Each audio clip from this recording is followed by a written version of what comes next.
Hi everyone, continuing on now with week 10. So you've just hopefully watched the Gestalt video and learned about Fritz Perls and Gestalt therapy. Now we're going to look at REBT, which is Rational Emotive Behavior Therapy, brought to us by Albert Ellis. So again, I'm just supporting your lecturers. Any questions that you have, please refer to them. So I called it week 4, obviously, but it's week 10 in the block mode. So rational emotive behavior therapy. Just a very quick recap. What is Gestalt? A Gestalt is an overall here and now change. That's really kind of what it means. It's a holistic change, and that's what Gestalt was looking for with his clients. He wanted them to experience in the here and now their feelings, and hopefully, by the time they left, they would have already created some shifts in their thinking and in their beliefs. Where did it come from? It came from Fritz Perls, who was originally, I suppose, influenced by Freud, but went out very much on his own. There are some comparisons that can be drawn between them, but they're largely, the major difference there is that, Freud is all about the past. Fritz Perls and Gestalt is all about now. And in counselling, how does it look? It looks quite confrontational. I have now put up the video. I found an alternative website for the video between Gloria and Fritz Perls. So that is now available on your Moodle, and I really encourage you to have a look at it because it's Gestalt in action. Please refer any questions to your lecturer. So today we're going to be looking at Albert Ellis, and look at him there with his cheeky grin. And he developed rational emotive behavior therapy. We're going to look at the foundations of REBT and the REBT techniques, and a little bit about Albert Ellis himself and what the therapy is like, the therapeutic relationship. So Albert Ellis, he's an American. So he grew up in New York City, and according to his own testimony, he had a difficult childhood. He earned a business admin degree, so he comes from a business sort of side of things and seems to have become involved, I guess, in psychotherapy later in life. And during the Depression, he worked just in retail in clothing, and he wanted to write around sexual adjustment. I don't know very much about that actually, and then ended up, based on these writings, with a clinical psychology thesis. So he became a doctor of psychology. So initially started with a business admin degree and ended up as a doctor of psychology. So a very intelligent man, no doubt. I'm not going to put this on right now. It is about a 10-minute video. It's quite good. Just from another perspective, what is rational emotive behavior therapy? Here are your readings, and they are uploaded. Please refer to them. So, rational emotive behavior therapy, some interesting words. Rational, emotive, you kind of know what rational means. You sort of would probably know what emotive kind of means. It's got to do with emotions. Behavior therapy, we haven't talked a lot specifically about behavior therapy, but you might have a bit of an idea of what it is. And so REBT, what is it? Essentially, it is a self-help and self-management type of therapy. It is the kind of therapy that Ellis envisaged people would do. They would learn the psychoeducation behind it. They would learn how to do it and then be able to apply it to themselves in life. So it's a very, basic first steps sort of form of therapy to do with your clients so that they can then learn to manage themselves.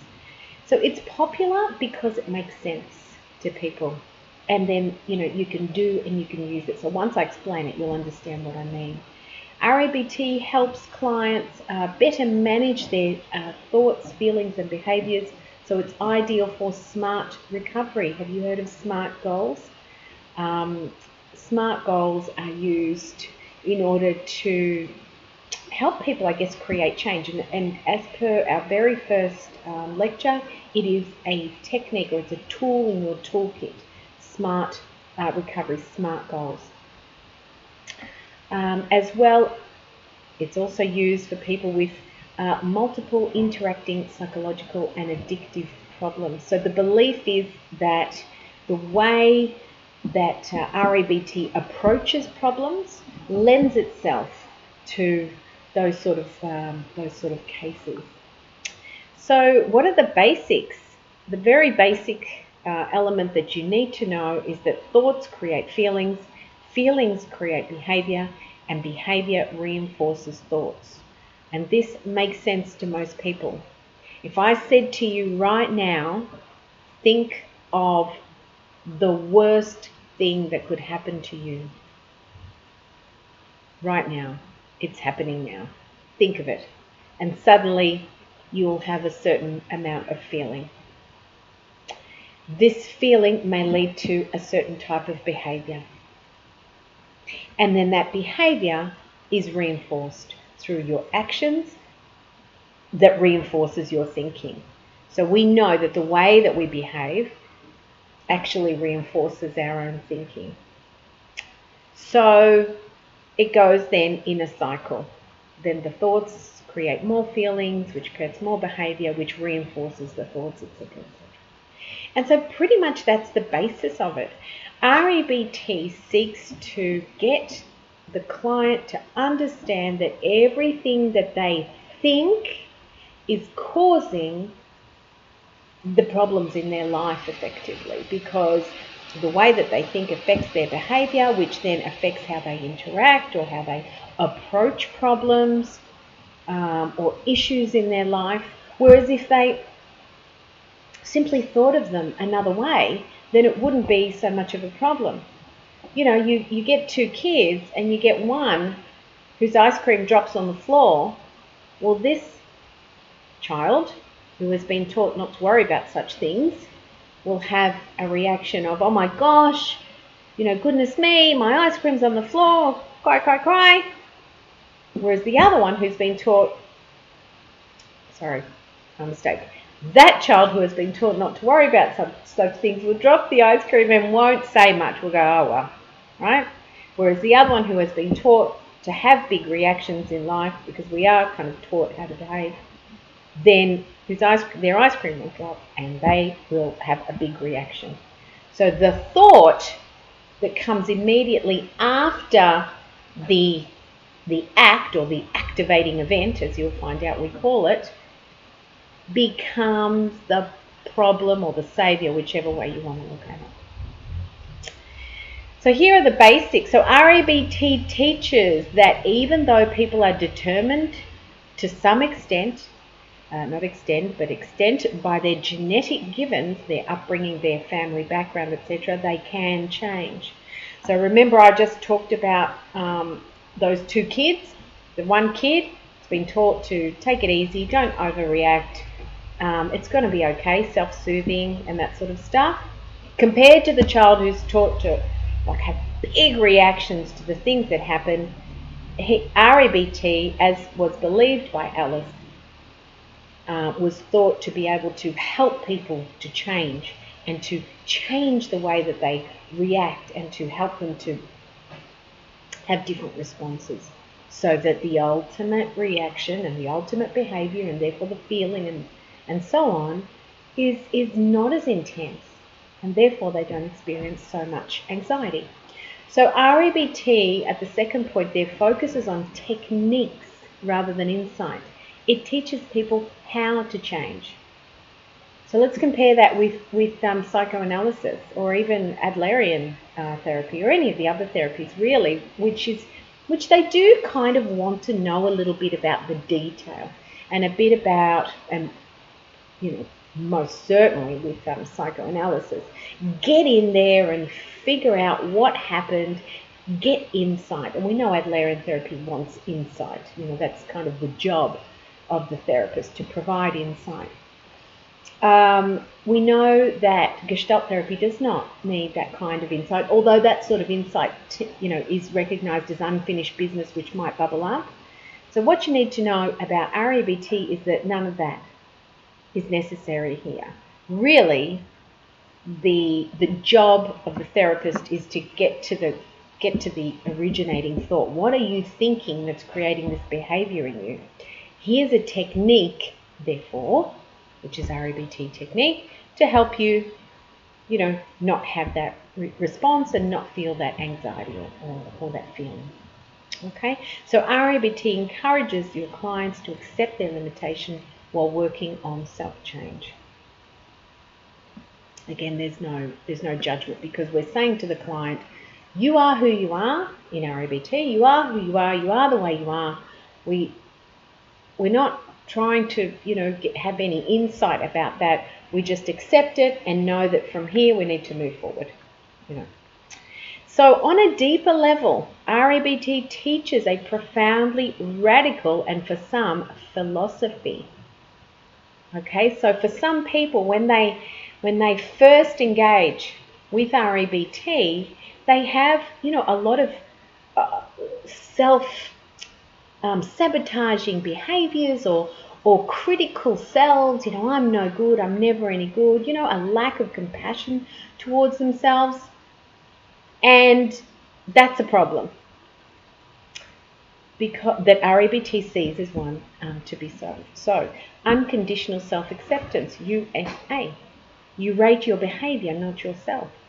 There is no sense there that anybody, is having or has a problem that they need to be critical, about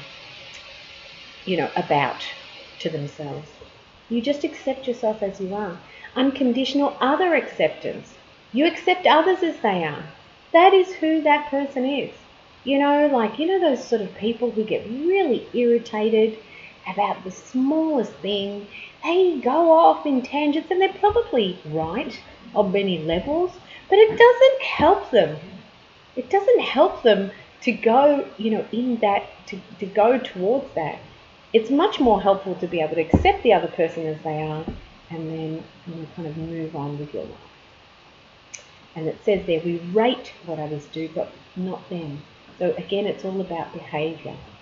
And it says there, this is not a new idea. It is over 2,000 years old. As Christ, if you believe in Christ, also preached that it is that it should be judged the sin, not the sinner. So perhaps Albert Ellis was somewhat influenced by that belief. So, rational emotive behaviour therapy, the basics. Here we go. R equals rational. People think of rational in many ways. For example, reasonable, helpful, or functional. And once a person can rationalise his or her negative thoughts, he or she can begin to overcome the behaviours which inhibit life fulfillment. So what he's saying is that you need to get a handle on what these negative thoughts are. The things that you're thinking are not helping you, right? So he first identified that and as we saw before, it's the thoughts that create the feelings. It's not the other way around. We don't have a feeling which then creates the thoughts according to REBT, right? And so once you can rationalize your negative thought, you can go, hang on a minute. If I think something else, or if I look at it another way, then what he's saying is we overcome the behaviors which inhibit, success in our life. So here is what REBT stands for and the meaning of each of the letters. So R is for rational. We've said this, most people realise that when they think more rationally and reasonably, their life goes better. So this piece makes sense to them. E is emotive. Most people understand that their emotions are affected by what happened to them and how they think about those events. So we accept in REBT that your emotion affects you. That's pretty straightforward. When something bad happens, an activating event, you'll have an emotion in relation to it. An emotion won't come out of you without first a trigger. So the emotion comes second to the event. And so he's saying is we need to become rational about our emotions. And the behaviour is that most people accept that what they do or their behaviour affects how they think and feel. And in fact, research shows that our behaviour indicates to us what type of person we are, right? So if we find a wallet on the street and we give it back, our behaviour is to return the wallet. And what that means to us is that we are honest people. So our behaviour, instructs us about ourselves. And that's why REBT is one of those therapies that people get, because once you start behaving differently, it then has the benefit of beginning to, kind of change the way you see yourself, because now you can see yourself doing this other behaviour. Well, that must mean I'm X, whatever it is. For example, a person who's shy, after REBT therapy, they might feel more confident, and as they act more confidently, they then say to themselves, well, I'm a more confident person. And that has actually been shown to be the case in research. And finally, therapy, but it can also mean teaching or training, especially in the context of smart recovery. So smart recovery actually relates to, the goals set for recovery in alcoholism or in drugs, so drug and alcohol. And so what Albert Ellis did was he really, really researched these effects, and he researched how it all kind of worked with people, and he came down to realize that a couple of steps were really important. So a client treated once a week progressed as well as those he treated daily. So he realized that REBT was okay to have once a week, that it didn't make a difference whether we were setting those goals and sort of discovering that those beliefs every day or once a week. Same he found. And he found he got faster results when he took a more active role. So what do we think that means? Albert Ellis felt that by challenging the client, by really making them face themselves and question their negative beliefs.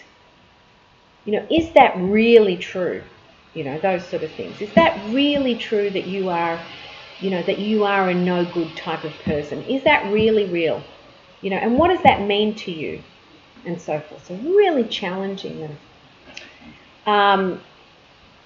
Once that happened, so instead of taking an inactive role, maybe like a Freudian therapist, so psychoanalyst, when he took the active role, got better results. Now, we also know that person-centered therapists are required to have an active role, aren't they? They are required to, because their congruence, that unconditional positive regard and so forth, and that empathy and the reality of how they are interacting and feel about the person, within the boundaries and ethics, actually creates change. So apparently the same goes for what Albert Ellis is doing. And he discovered that interjecting advice and direct interpretation yielded faster results than passive psychoanalytical procedures. Well, that sort of stands to reason and makes sense. And he developed a rationalist philosophy in which we change behaviour through confrontation and we change irrational beliefs to more rational ones. Okay, I'm just looking above because I can see someone's going to make a lot of noise in a minute. I'm just going to wave at them. It was my son. He's going to make a lot of noise. Anyway, so 3 areas of irrational beliefs. Okay, let's pause and think. Why are we talking about irrational beliefs? So, what are we doing here? We're trying to be rational. That's the first component of rational emotive behaviour therapy. We're trying to be rational. So it stands to reason then that what we want to do is we want to confront the irrational beliefs that people are having. Well, what sort of irrational beliefs do people have? Ellis asked himself. Well, they seem to be categorized into these categories. I must be perfect. So these people believe, so people who have this as their fundamental belief is that they must be perfect. For example, it is awful when I'm not perfect and therefore I am worthless. So a person with this irrational belief would get offended quite often, would constantly be thinking, that person needs to like me, or that person doesn't like me, I must be no good. And because that person doesn't like me, I must be worthless. Okay, so, those few little words, I must be perfect, it goes to the core of a person who kind of lacks self-esteem, don't they? Because if you lack self-esteem, it's because you think you're not good enough. And so you have to be good enough, which means some level of perfection in some way. So it's all about themselves. I'm not good enough, I can't do that, I'm not enough, I'm not worthy, I'm worthless, etc. Number 2, there are many irrational beliefs around others needing to be perfect. And you'll notice these people, because these are the people who complain all the time about other people. They don't complain about themselves. They think they are pretty hot and pretty good at everything. They complain about other people. Why didn't that person let me in the line? Very simple thing. Those people, they are all to blame. It's all their fault. Other people, needing to be perfect. And there's a little sentence there. If people don't treat me fairly and honestly, they should be utterly damned. In other words, the whole world needs to be perfect in order for me to feel okay. And that is irrational. Because guess what? Most people aren't perfect. 99.9% of the world. Let's say 100% of people are not perfect. Right? People are going to do things that annoy you.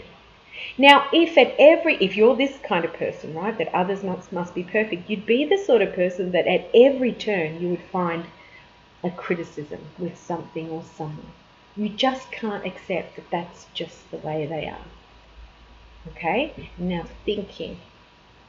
I'd like you to be thinking now about people who are like this in your life, right? About, people who think I must be perfect. People who think others must be perfect.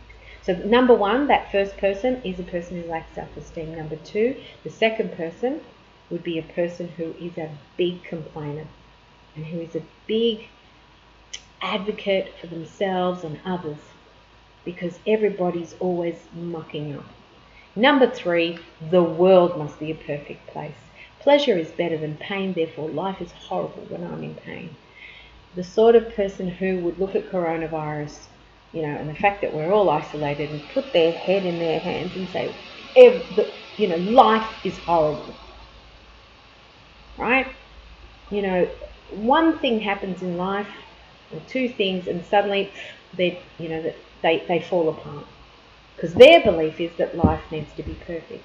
Now, I actually really like these 3 rational beliefs, and I can think of dozens of people who fit into each one of these, and we can tell because of the stuff that they say, the language that they use, right?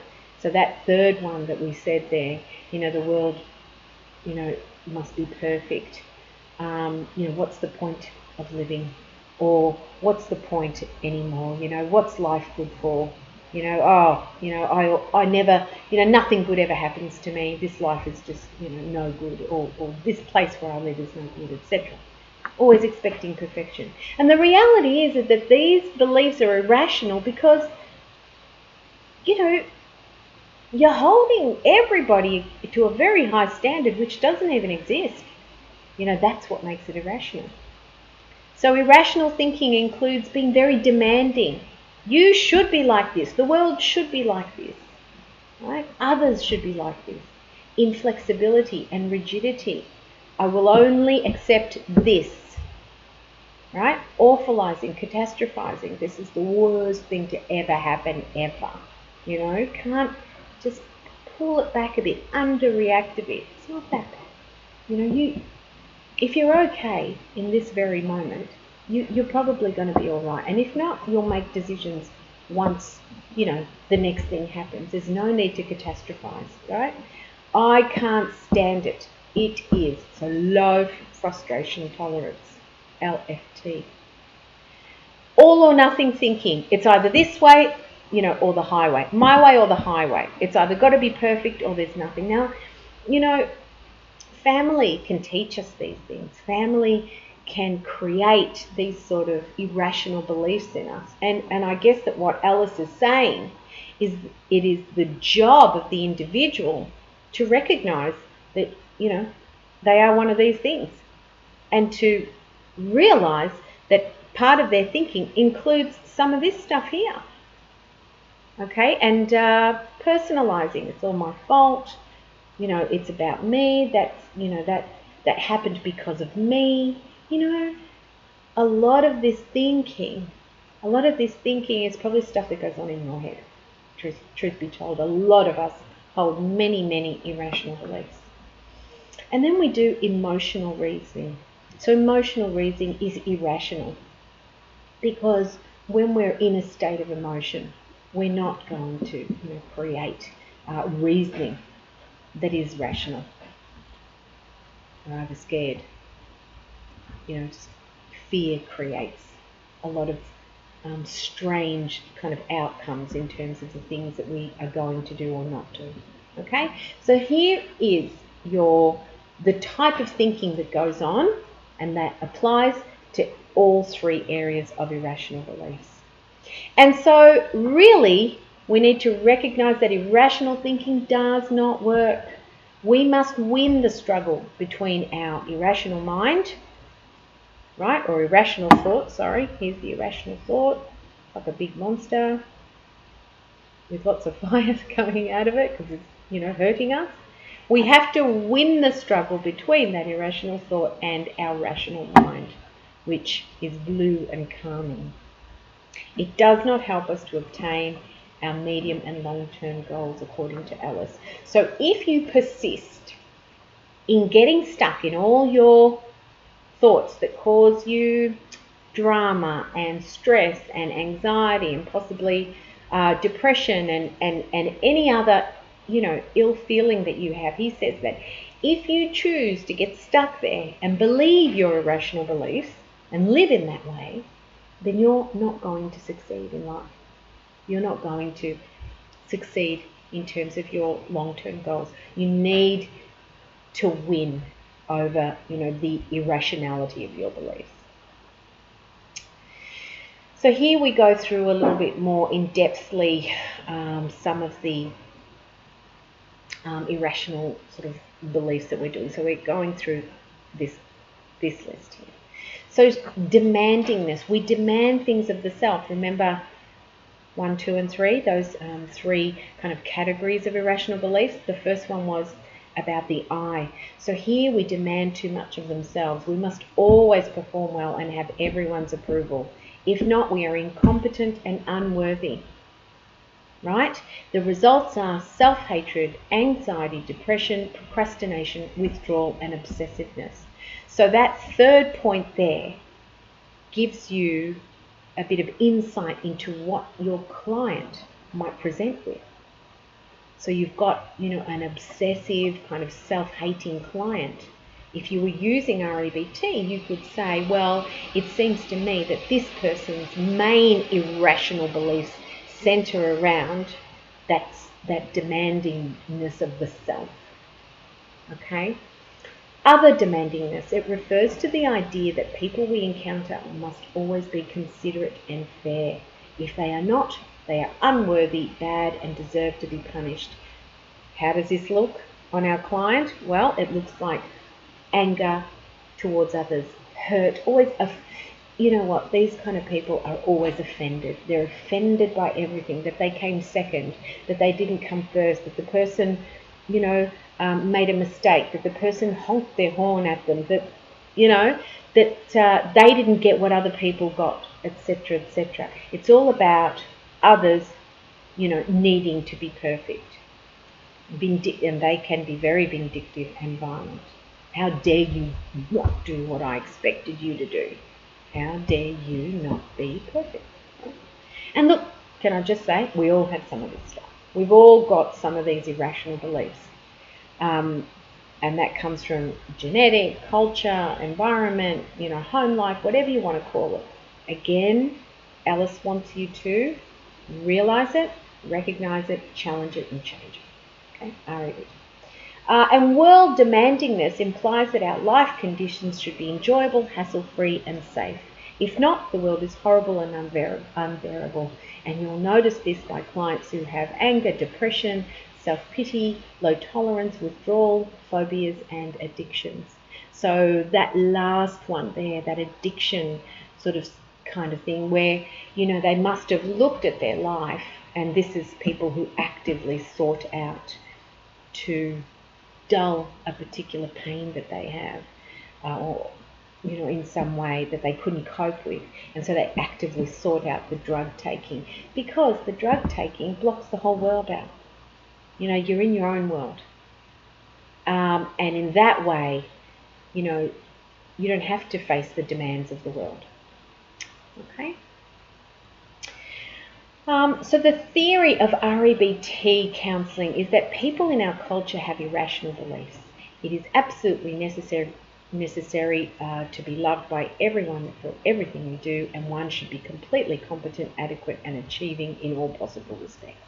Now, you can even hear the irrationality behind those statements, but according to Alice, and of course he was coming from quite a westernized culture too, would this also be relevant in other cultures, or is this quite an American type European sort of thing, to have those sort of expectations of people in the world?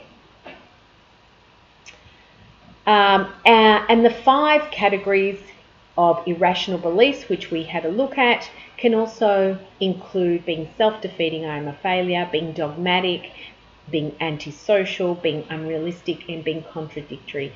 And so these are going to be the irrational beliefs. So we've talked about the irrational thinking, which we discussed before, right? The irrational thinking, demanding, inflexible, awfulizing, I can't stand it, all or nothing, or black and white thinking, personalizing and emotional thinking. And now we're talking about the beliefs that emanate out of that, which are, I am a failure. We self-defeat, or dogmatic. We have unrealistic preferences and wishes. Do you notice how they're kind of opposites? Either I'm a failure or other people are a failure, and they didn't stack up, yeah? That one probably hurts you less emotionally. You may turn out to be antisocial if you have, these beliefs based on, your irrational thinking. And also unrealistic. You just misunderstand what reality really is. And contradictory, originating in false premises, because, so if you believe things should be a certain way, then how can you live that way? It would be contradicting. How can you live another way? It would be contradicting. If I believe the world should be this way, I can't live but in that way, or I'm contradicting myself. And so, that's pretty much the crux of the theory. Thoughts lead to feelings, which feelings leads to behaviour. Let's get our negative thoughts. What type of negative thoughts are they? They might be about the self, others, or the world. They might lead to irrational thinking, which we went through, which could come out as different symptoms, in our client, because they have these particular beliefs. So we've already a little bit discussed what REBT therapists do. Let's go through it now. They direct the process of therapy. We start here and we're going to go to that and we're going to go to that, because the therapist already can hear, right? They can already hear that their client has this particular belief. I can see by your symptoms, say for example. I can see that anxiety is caused by a particular belief. So I'm going to direct the process. And so your REBT counsellor needs to be a skilled teacher and a communicator and problem solver. So this type of therapy, you need to know your staff. because you need to be able to sort of bring things together for the client. So insight. Have a sense of humour and use it appropriately in counselling. Do you wonder why it would say that? Have a sense of humour. And the reason is because sometimes when a person hears their own belief, it's kind of a bit silly. They realise, that's a bit silly. And who wants to feel silly? So what the therapist tries to do is to say, and make it humorous, we all think that at one time or another. We've all thought the world was against us at one time or another. Don't take it so personally. So I guess using humour is to kind of make light of some pretty intense realities when you figure out, I've had that belief all my life. And that can be perhaps embarrassing. The therapist is not afraid of taking risks, such as challenging their client, which we did discuss, and focuses on the present as they explore and question their client's irrational thoughts. Again, we are not focused on the past with RABT. We're focused exclusively on the present and what's happening now. And they accept themselves as flawed, and they work on their own irrational beliefs. And so that makes sense, doesn't it? Because the therapist cannot be perfect if we acknowledge that as soon as we think someone should be perfect, including ourselves, that is an irrational belief. And so the therapist isn't perfect, and the therapist acknowledges that. And so that kind of lends itself to congruence, because you can say, sorry, I made a mistake. And it's all part of the therapy, because that modelling, that mistake modelling to your client would be very comforting. Oh yeah, look, my therapist is smart and has got the degree, blah, blah, blah. They make a mistake. Yeah, no one's perfect. I have to recognise that and accept it, right? And so, that is probably part of what makes, that relationship also, support the skilled teacher and communicator. So the ABC premise. Now, here's where we've got the theory down. We know what Ellis believed. He believed, what we've been discussing so far about irrational beliefs. Now, here is the technique side of things. And he postulated the ABC, actually D and E and maybe F technique. But we'll start with ABC. We'll start simply. So A. Ellis believes that it is not the activating event that causes positive or negative emotional and behavioural consequences. C. Just because Jimmy dropped his ice cream, it doesn't mean that there should be tears. Something happened in the middle. What do you think it is? Let's have a look. But rather, it is that they interpret these events unrealistically and therefore have irrational belief system B that helps cause the consequence C. And the real cause of upset is themselves and their reaction to it, not what happens to them. Jimmy drops his ice cream, and in that, before the tears start, instead of thinking, that's horrible, life should be perfect, I should never drop my ice cream, woe is me, they think, stuff happens. Consequence, they don't cry. They go, next time. They might feel bad. It's okay to feel bad. It's normal. It's an absolutely normal response to go, what a shame. But compare, what a shame, to tears and drama, If we're thinking about our, sympathetic nervous system, our body much prefers, what a shame, to tears and drama. That is the truth. We don't kind of go into that in counselling theories. But in terms of how your body ends up feeling, it much prefers, this sense of, well. So the ABCs of RABT, this is the technique, by the way. There is an activating event. There is and I pointed to the middle there, the belief system, and then there's the consequence, what happened. And then there's the disrupting irrational belief. And then there's the changing irrational to rational beliefs. And D is really, not disrupting, sorry, disputing. D is really where you go, hang on a minute. Should I really be thinking that? D represents insight. D represents the part where you go, I was just having one of my moments, because I tend to be a bit of a black and white person.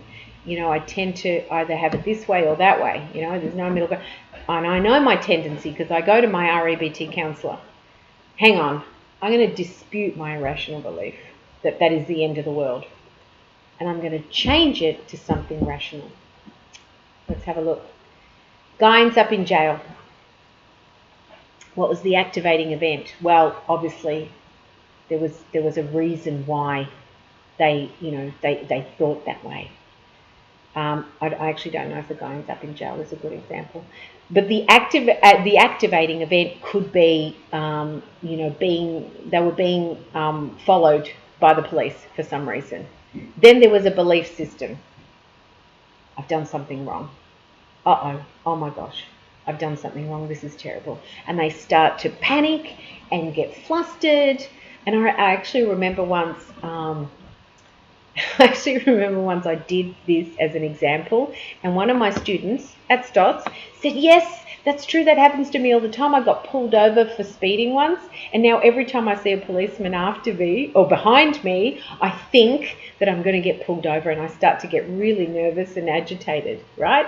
So we've got A, the activating event, which is the police car, B, the belief system, which we'll just hold for a sec, and C, the consequences.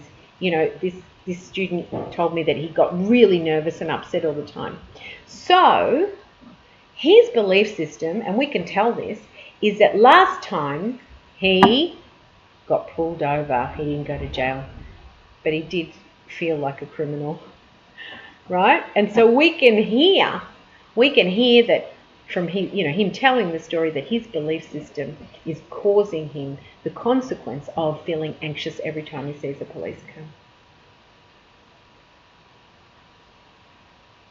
So what we're saying now is that we need to dispute that. So here's a little general example.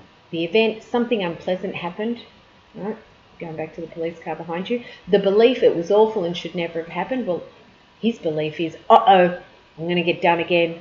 Those cops, they're always after me, etc., etc. And the consequences were that he became upset.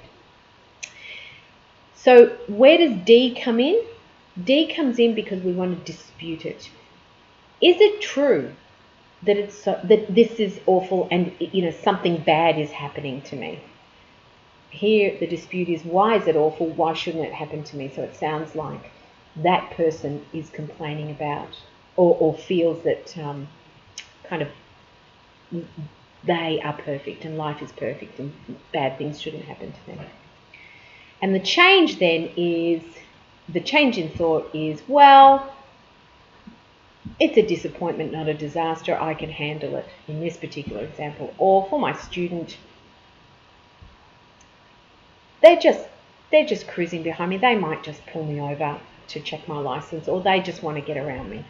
It's not always true that I'm going to be pulled over. And so here are the irrational factors. And we talked about them a little bit just before. Overgeneralization, I failed one test, therefore I'll fail everything. Distortions, black and white, I failed one test, therefore I am a failure. So we distort the reality. Deletions, in which you forget, for example, that you have passed other tests. Catastrophizing, where we exaggerate the mistakes and we minimize the successes. So in the case here, obviously, of tests, you may have failed one or two, but that's all you focus on, and you forget that you've actually passed, 8 out of 10. And so when you catastrophize, it makes you upset. I mean, what I want to get across here is that these irrational factors, these irrational kind of factors that you bring into your thinking is what's creating the consequence, right? It's the dodgy belief. It's B. You see, it's B right there. The event happened. It's what you believe about it. That's the bit that you need to take out. This is the irrational bit. Absolutes, I'm going to continue with the list. You should, must, always, or never. I should never fail a test, for example, for the test example. Or condemning of others. He should be punished, In other words, everybody has to be perfect. Why aren't they perfect?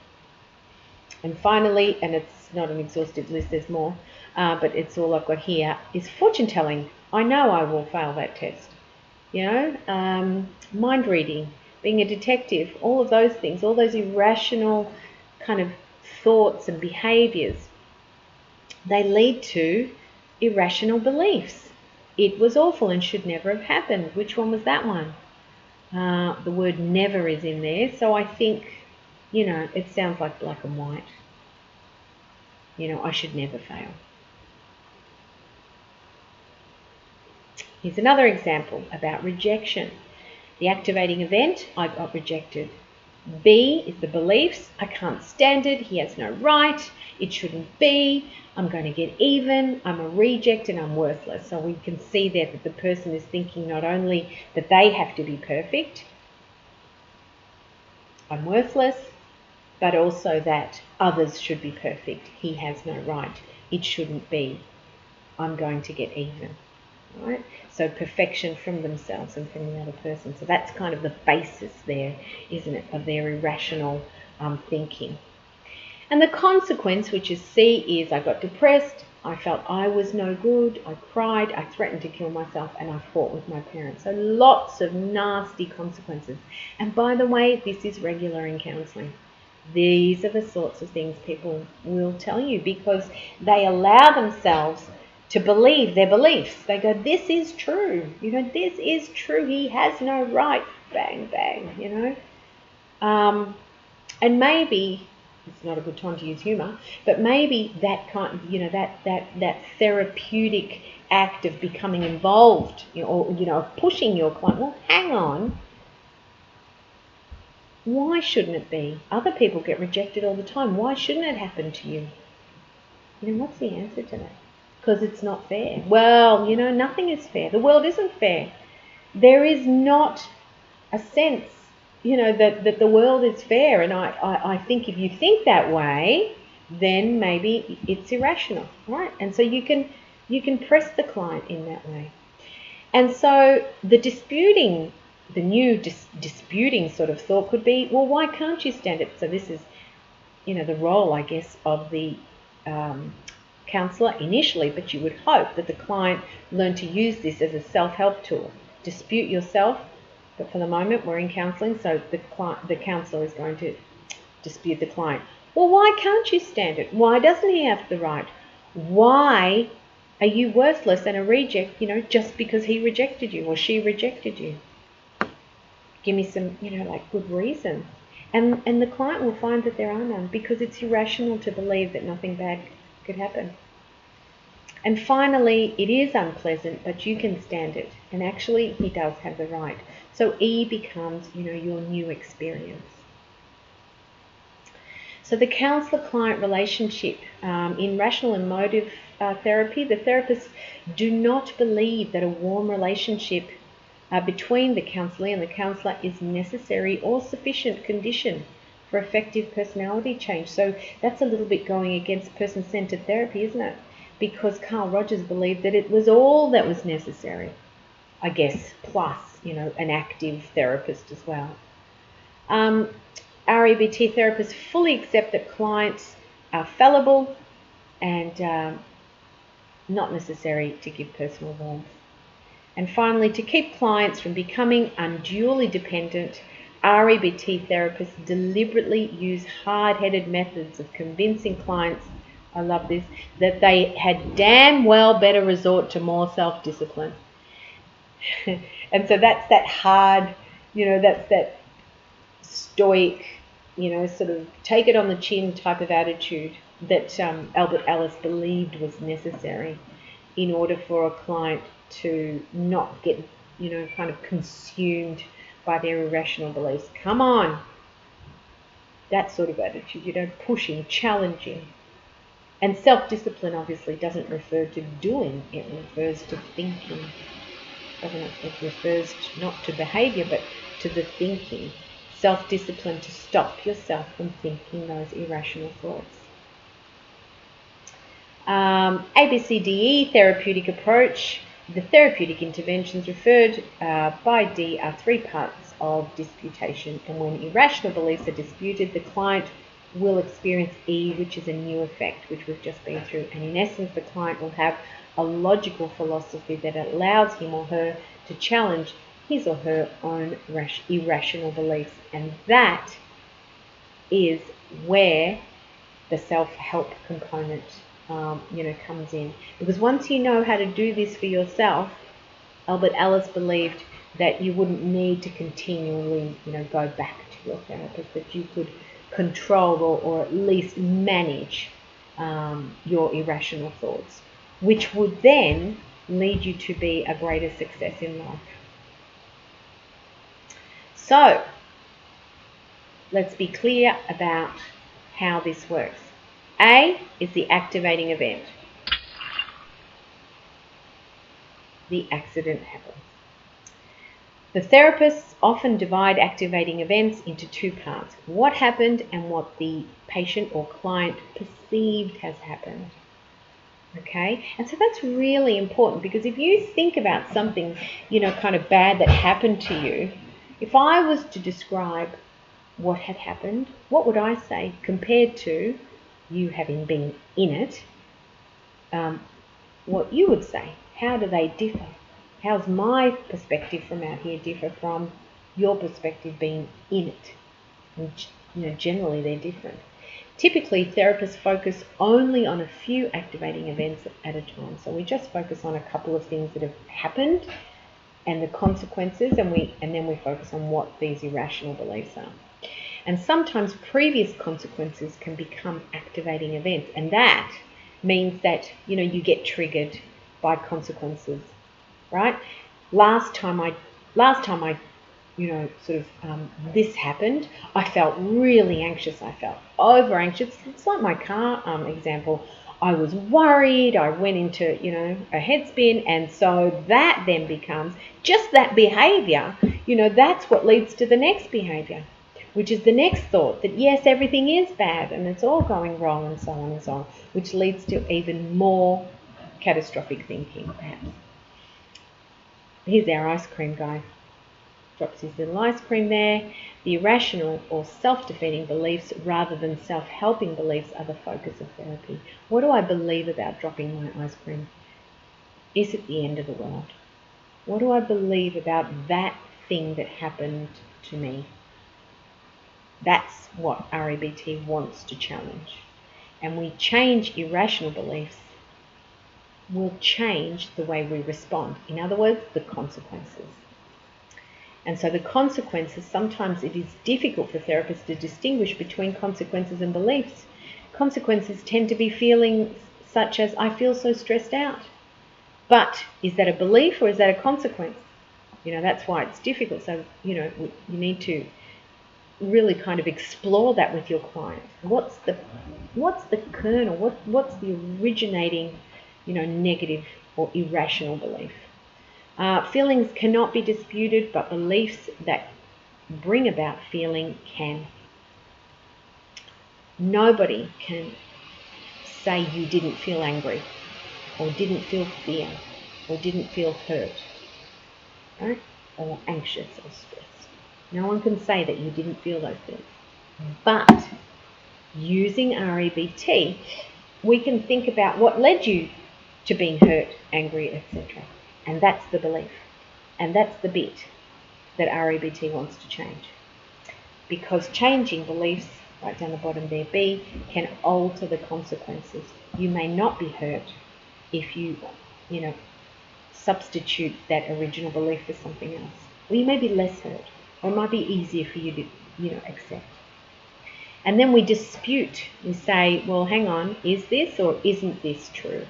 So that disputation technique, which we talked about. And finally, we develop, an effective philosophy in which irrational beliefs have been replaced by rational beliefs, And that is the successful product of success. That is the product of successful REBT. So Alice believed that when clients have achieved all the 3 types of insight about themselves, I am not perfect and not expected to be. Insights about others are not perfect and they should not be expected to be. And the world, same thing, we tend to experience a sense of, oh well, that happened. You know, I can live with that. He felt that elegant changes take place.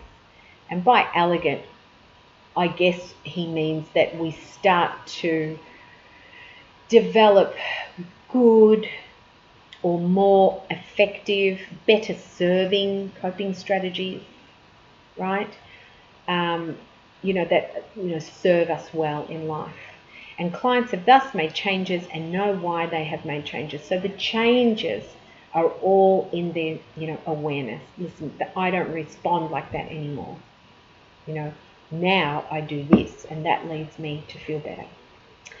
However, as we come to the end of this lecture, there was a major criticism of REBT, and that is the sense that, according to Alice, no matter what happens, you should be able to just accept that it happened.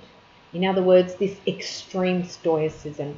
The elements of stoicism which assume that a human being can learn to live like a rock or a lump of wood, to ignore pain and sorrow, and to agree that no one can harm them because, no one can harm you when you take these actions, in terms of thinking, well, no one's perfect, anything can happen, therefore you can't harm me, is also an agreement that you cannot be upset by horrible things that happen to you.